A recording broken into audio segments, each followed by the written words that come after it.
Mes chers compatriotes, je sors encore de ma tanière pour vous parler d'un compatriote qui apporte la plus-value dans le combat que nous menons ici contre le pouvoir brutal de Brazzaville. Et je vais ici apporter mon soutien à Bernard Pongui. Bernard Pongui, ce jeune homme qui a une passion dévorante pour son pays, qui chérit la liberté du Congo-Brazzaville, afin que cette liberté qui va se déchaîner au Congo-Brazzaville puisse apporter le développement et aussi l'allégresse et le bien-être du peuple congolais. Je ne le connais pas, Bernard Pongui. Je ne l'ai jamais vu physiquement. Mais je regarde avec beaucoup d'attention les vidéos qu'il fait. Et j'aimerais vous dire que Bernard Pongui, ce compatriote, est dans le vrai. Il est dans la vérité. La vérité que nous prêchons. Quelle est cette vérité-là? La vérité, c'est le départ de Sassou Nguesso du pouvoir et de son système.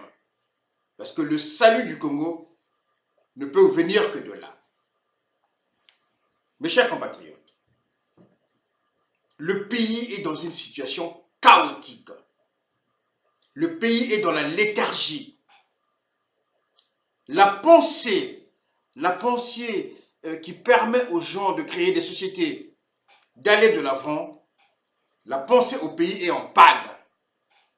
Les gens ne cherchent qu'à voler, à jouir, à avoir des maîtresses,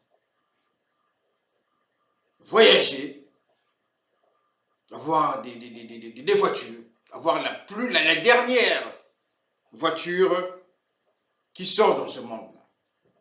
C'est ça la passion des clones et des avatars que M. Sassou Nguesso a fabriqué. C'est ce système d'antivaleurs qui est en train de détruire, qui a déjà détruit le Congo, puisque nous sommes en cessation de paiement. Et généralement, lorsque quelqu'un faillit, et en l'occurrence ici, le chef du gang des barbares, Sassou Nguesso il a failli. Normalement, on ne peut plus être gérant, même d'une supérette, même d'un kebab. De surcroît, d'un pays comme le Congo-Brazzaville qui regorge de potentialités pour se développer. Je soutiens Bernard Pongui, ce jeune homme, parce qu'il est dans la vérité. Il dit la vérité qui dérange. Et lorsqu'on dérange ceux qui sont dans cette résistance avec des masques, puisqu'effectivement il y a des gens qui portent des masques, et surtout sur la place de Paris. Je vous ai déjà parlé du groupe Dumpila. Il y a aussi les Makomé. Il y a aussi d'autres qui prennent, comment dirais-je, le Rotary Club, qui est une association caritative de qualité, où il y a des gens responsables. Et voilà, on va brader l'image, la crédibilité de ces associations comme le Rotary Club. Voilà. On écrit un employeur parce que on n'a pas la même divergence de vie, même si dans la violence des échanges, certaines personnes débordent, mais ce n'est pas une occasion, effectivement, de jeter en pâture à travers, effectivement, des méthodes que nous connaissons, de demander, avec une lettre en tête de Rotary Club, le licenciement d'un compatriote. C'est de la bassesse. C'est ça qu'on appelle, effectivement, la résistance au rat-de-pâquerette. Bernard Pongui a fait son lycée au lycée Chaminade. je me suis intéressé à son cas. Donc j'ai fait des recherches pour effectivement dire à ce garçon-là qu'il est dans le vrai. Il a fait son lycée au lycée Cheminade de Brazzaville. Ce cursus a été sanctionné par l'obtention d'un bac C. Ensuite, il est rentré à la faculté des sciences physiques et chimie. Malheureusement, il y a eu trop d'années blanches et aussi par manque de matériaux dans les laboratoires. Il était obligé effectivement de faire une école nationale supérieure polytechnique à l'université Mariam Wabi. Et ce cursus a été sanctionné par un DUT, diplôme universel de technologie, option génie mécanique. Et comme il y avait une impasse dans ce cursus universitaire, puisqu'il ne pouvait pas aller au-delà, compte tenu de la situation des universités au Congo-Brazzaville, il était obligé de sortir du pays, d'aller au Canada pour s'inscrire à Ryerson University. Et là, il a obtenu un master en énergie et thermofluide. Voilà. Ce garçon est ingénieur dans le domaine, effectivement, qui est le sien. Il bénéficie aussi, Bernard Pongui, il bénéficie aussi, je veux dire, d'une expérience professionnelle, mais aussi des certificats professionnels. Il a un certificat en pneumatique et hydraulique qu'il a obtenu au Oklahoma, aux États-Unis. Il a aussi un certificat en liquide et gaz hydrogène, obtenu à Chicago, Illinois, aux États-Unis. Un autre certificat dans les gaz atmosphériques sous les températures cryogènes à Chicago. Soif toujours de connaissances, il a aussi dans son actif un certificat liquide et gaz, toujours à l'Illinois, aux États-Unis, à Chicago. Et en AutoCAD à Toronto, et aussi un certificat en design, Flow Solution 4, à Toronto. Voilà, si vous voulez, Bernard Pongui que vous suivez tous les jours, un jeune Congolais très brillant qui apporte de la plus-value dans la résistance que nous menons. C'est un garçon qui a aussi la valeur travail. Il a une expérience professionnelle très riche. Il a commencé à travailler depuis Brazzaville, puisqu'il a travaillé chez Aéroservice Congo en tant que technicien des avions légers. Il a aussi travaillé à Diestman Technologie Internationale et aussi à Schlumberger.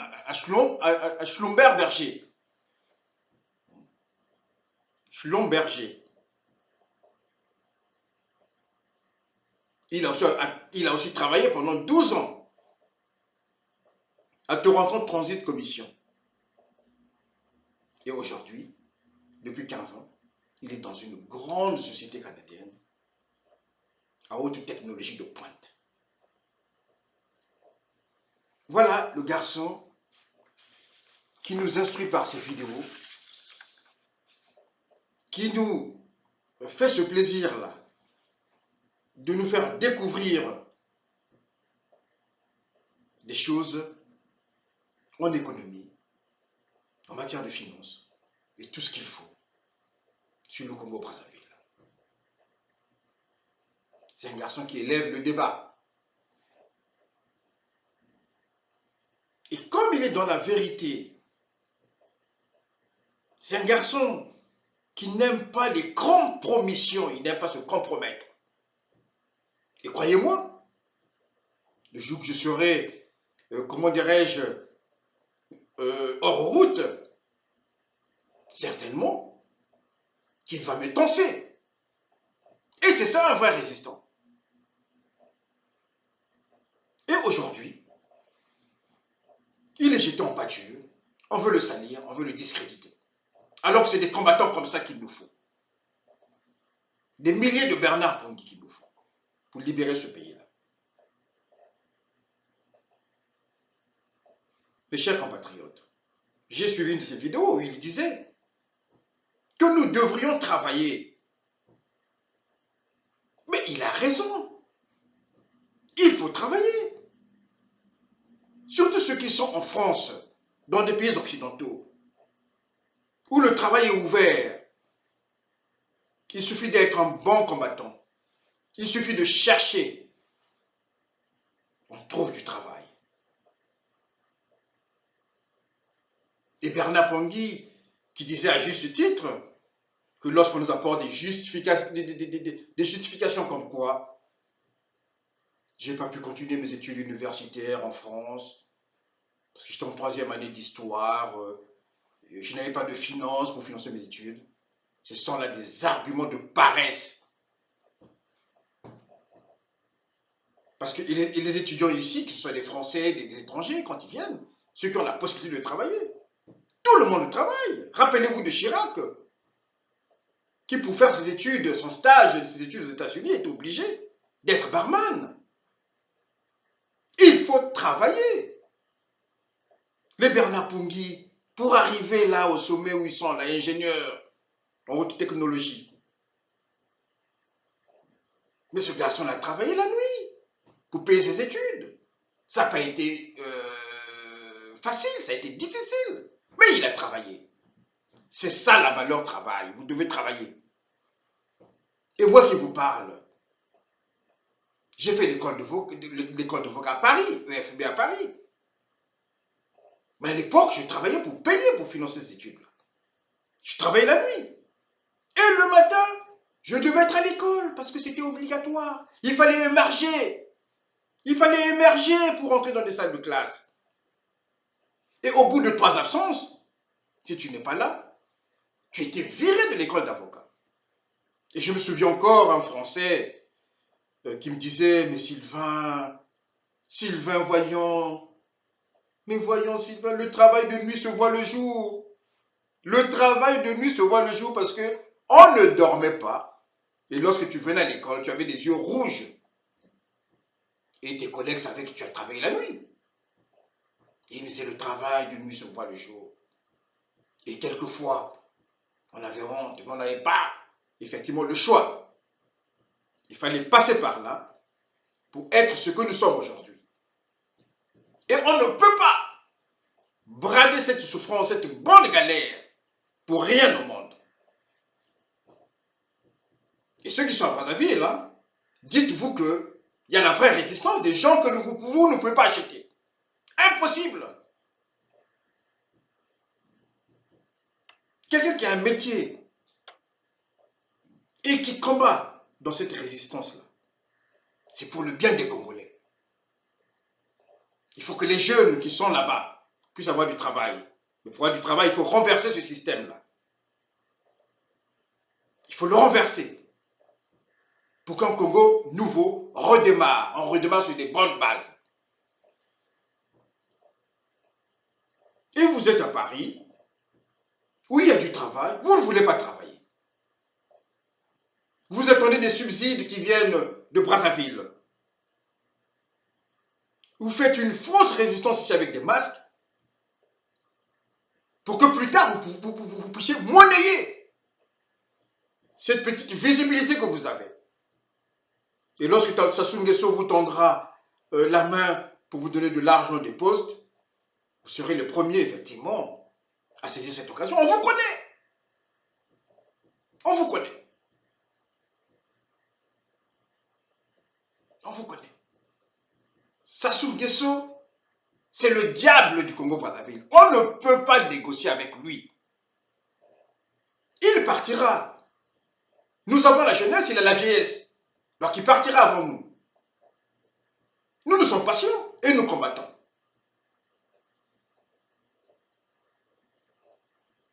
voilà un jeune qui fait un travail merveilleux de résistance, qui dépense en argent. Parce que Bernard Pungui, avec ce qu'il gagne, il peut se reposer chez lui tranquillement et mettre une croix sur le Congo. Mais il combat parce que c'est notre patrimoine commun. On doit sauver les jeunes qui sont là-bas. On doit sauver le Congo. Mais nous n'attendons rien, alors rien de ce pouvoir-là, rien. Et voilà un jeune qui se sacrifie pour effectivement mettre à nu ce pouvoir-là. Voilà, vous venez avec, comment dirais-je, des couteaux, long comme l'autoroute A4, pour lui faire la peau. Mais lui, il est dans le vrai. Il est dans la vérité. Vous devriez travailler. C'est d'abord ça. La politique, ce n'est pas un tremplin pour que vous deveniez riche. Mon mentor qui est derrière, là, Laurent Gbagbo, nous disait, dans son palais, lorsqu'il nous a reçus, on a mangé à minuit, il nous disait, si vous voyez quelqu'un s'enrichir par la politique, c'est que c'est un voleur. Si on veut être riche, avoir beaucoup d'argent, il faut faire des affaires. Voilà. La politique, ce n'est pas une occasion, ce n'est pas un emploi. Vous faites la politique pour aller quémander. On vous reçoit sur les Champs-Élysées, dans des restaurants, dans les appartements pour vous donner de l'argent.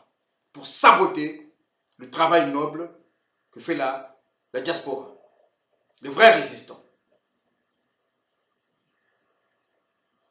Et Bernard Pungui, il a ses excès, il a ses défauts, mais ce sont là les défauts de ses qualités. C'est un garçon qui a la fougue, qui a la passion pour libérer le pays. Et dans cet élan passionnel, il peut se garer. Mais lorsqu'il se gare, effectivement, c'est parce qu'il dénonce les dérives de ceux qui opèrent dans le noir. Et il le fait avec beaucoup de passion. La passion pour le Congo, la passion pour la liberté, la démocratie. Et surtout, le développement de ce pays-là. Nous devons tous combattre le chef du gang de barbares. J'ai toujours dit que ce sont des bandits de grand chemin, en col blanc et treillis, qui sévissent au Congo-Brazzaville. Un pouvoir brutal qui a détruit l'école, qui a détruit les finances, qui a détruit l'économie, qui a détruit les forêts. On ne sait pas où va l'argent du bois. Voilà un fils, comment dirais-je, mal éduqué comme Kiki, qui ne fait que voler de l'argent. Mais ça, c'est quelle éducation, ça? Et on veut le mettre comme étant le successeur de son père. Nous disons non. Et nous allons les combattre. Nous allons les combattre. Nous avons pris la résolution de travailler dans le secret pour mener à bien nos actions. Ce pays doit changer. Ce pays doit changer. Les jeunes doivent avoir un avenir parce qu'il y a beaucoup de générations qui ont été sacrifiées. Beaucoup. Et ça, on ne peut pas l'admettre. Nous avons certainement eu la chance de venir ici, mais imaginez-vous si on était resté au pays. Qu'est-ce que serions-nous? Qu'est-ce qu'on allait devenir dans ce pays-là? Les jeunes sont désespérés. On ne connaît même pas le nombre des chômeurs au Congo-Brazzaville. Ce n'est pas leur problème. Et voilà, on vous dit, on va aller se présenter aux élections, voilà, avec le criminel. Mais vous êtes fous. C'est une folie. Ressaisissez-vous.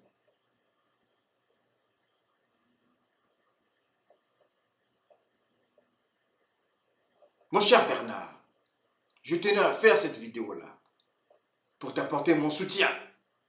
Tu as mon soutien Parce que tu es dans le vrai, tu es dans la vérité. Tu as tes défauts, c'est vrai. Mais ce sont là les défauts de tes qualités. Parce que tu es emporté par une passion. La passion pour le Congo. Mon cher Bernard. Mon cher Bernard. Mon cher Bernard, je te dis merci pour tes vidéos. Je te suis régulièrement. Et mon cher frère, tu es dans le vrai. Et j'apprécie ton intelligence. J'apprécie ce côté que tu as là, la perspicacité. J'apprécie ce côté-là. Le forage que tu fais pour aller chercher les informations. Et ça, c'est une bonne chose. Mon cher frère, c'est une bonne chose. C'est une bonne chose. Et, comme disait l'autre, ça je dis ça aux gens de Paris, un savoir,